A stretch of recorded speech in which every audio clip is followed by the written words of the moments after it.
ishamwari yangu ndakatamba nayo kubvira kudhara. Zvoita nezvekuti panhamo handitadza kusvika nekuchemana. Asi zvoita nezvekuti panoda contribution yekuti panhamo ndofunga mazuva kuti hapana kana chiripo. Zvinoita nezvekuti chikafu hapana. Vanhu vadodori vakuridza ngoma hapana kana chikafu. Ndatendama. Mazuva emhuri yeZimbabwe makadii zvenyu mose muri pano. Mimi ndofunga ndabatikana ndarasikirwa nehanzvadzi yangu. Hanzvadzi yangu yenge iri munhu wekuti takanga tichitaurirana, tainzwisisana, tichionesana sevanhu tanga tafirwa nemaperenzi tese. Sezvinei hazvo Mwari watonga kuda kwawo, hanzvadzi yangu yandisiya. Zvisinei hangu ndinoti Mwari naipapo nemiwo mutibatsirewo ndigokwaniso kuchengetedzawo hanzvadzi yangu. Ndichiti naiwayo mashoko kufambe murugare hanzvadzi. Pamusoro vanhu vese vari pano pamusoro emhuri yeZimbabwe ndini mai vaMaraba. Ndabatikana nezvaitwa nemwana wangu. Ndanga ndisina kutarisira kuti Maraba muzuva ranhasi ndingapesane naye, asi nekuda kwaMwari ndapesaniswa nemwana wangu. Mwana wangu akarwara kwenguva ndofunga refu, asi akazoita siriyasi mu2 weeks idzo dzapfuura idzodzi. Ndopandakaona kuti mwana wangu urwere hwakurisisa, asi zvisinei Mwari vakatonga nekutonga kwavo. Nhasi pandimire ndina mai vaMaraba. Maraba ndapesaniswa naye, ndarwadziwa zvikuru. Ndini mai vake vakamutakura 9 months. Zvisinei hazvo ndinoti kutonga kwaMwari. Mwari vaita sekuda kwavo. Ndinotenda hangu mhuri yeZimbabwe. Vana venyu makavazvara vari vangani uyezve anga ari wechingani? Maraba anga ari vechi3 kubva mukuvabereka kwandakavaita. Inini ndakamira pano sekudai.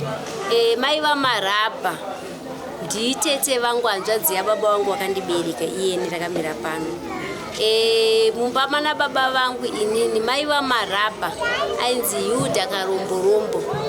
Anga ari vekupedzesera mukuberekwa mumba mana baba vedu vakatibereka isusu. Saka tete vangu vachishaya, ini ndinonzi Rudo Revani. Ndini ndakasara ndikanzi izvoni ndive uchazosara pavana vangu. Kubva ndiri kadiki natete vangu taiva tichifambidzana tichingovadzana kusvika ndikure ndizororwa. Tete vangu vakanga vangogara vachiti Rudo ndive mhuri ndochazosara nemhuri yangu. Nazvini izvozvo tete vangu vakatisiya, ini ndakasara ndakamira pamhuri iyo ino yana Maraba vaCharles kusvikira pari nhasi. Ndini ndinawo, ndini mai vaMaraba. Asi kunze kwaMaraba tingati here pane umwe mwana zvakare ari kuita zvemutambo izvi? Hakuna mwari kuita zvemutambo. Maraba kakabva kari kadiki diki. Maraba tichitoseka chitamba mahumbwe achiita zvaaita izvozvo Chausi, chingoti uyu Chausi anopenga zviko zvaanotiitira kusvika zvatozobudirira kusvika pari zvino. Kumbira mhuri yeZimbabwe kuti mundibatsirewo. Izvozvo ndakamira pano sekudaika. Muroora vangu mukadzi waMaraba haasi pano. Maraba achitanga kurwara muroora akatongobuda, takazongonzwa kunzi mukadzi waMaraba atiza aenda. Izvozvi mhuri yeZimbabwe ichitaura kudai handisi kutoziva kuti mudzimai vaMaraba ari kupi nemhuri. Akabereka vana 3. Wekutanga anoti Yudha, wechipiri anonzi Nyasha, wechitatu zita rake ndarikanga handisi kutoziva. Asi mukadzi waMaraba akabuda musha muno ane vana 3. Izvozvi takamira pano hatisi kuziva kuti muroora vedu ari kupi. Kana ari kuzvinzwa mhuri yeZimbabwe ichitaura kudai ndina mwene vake, ndinoda kuti auye parufu rwemwana wangu, auye nemhuri iyoyo. Panapa vana iva vanofanira kuchema baba vavo Maraba. Yudha kana achizvinzwa achitaura kudai, ndiri kuti Yudha uya ucheme mai baba vako. Ndiri kukumbira mhuri yeZimbabwe mundibatsirewo. kana ndichitaura dai nda kuti mundibatsirewo mukadzi vamarabha hatina pari zvinezvi. Ndiri kuti kana ari kunzwa kutaura kwangu samwene vake mhuri yeZimbabwe, mukadzi vamarabha ngauye nevana wazochema baba wavo. Kuna Yuda naNyasha nemumwe wacho wemudiki musikana. Marabha akabereka vana ivava vari vatatu nemudzimai wake iyeye wekutanga. Saka mudzimai akangobuda mukati kubudikidza kwekurwara kwanga kwakuita marabha achibva angoenda. Saka ndiri kuti kana ari kuzvinzwa maYuda uya nemhuri marabha atisiya, uya nemhuri pano wacheme baba wavo Yuda naNyasha nemumwe wacho mudiki, tinokudai parufu rwamarabha.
Tungowapa 2 minutes wapedze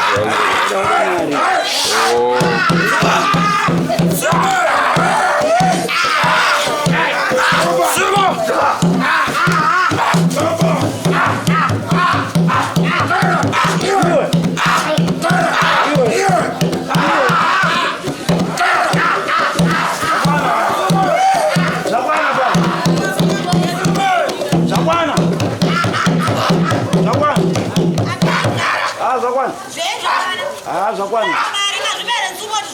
Ayo zakwana. Yo sanu jera kuti ndikuru. Ayo. Yo sabino sanu jera kuti. Sege mani.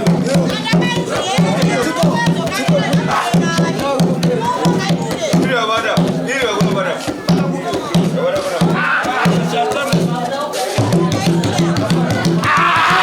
Goodbye my friends.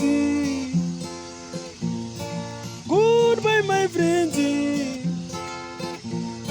Wakamboonana tichazoonana nerimwe zuva hama dzangu.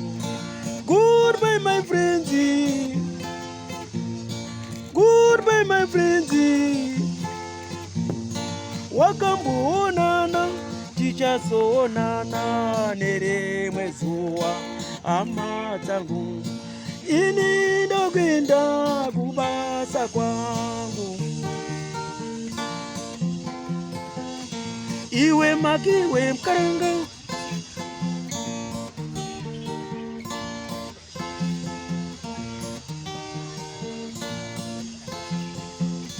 Iwe makiwe mkaranga. Iwe makiwe mkaranga.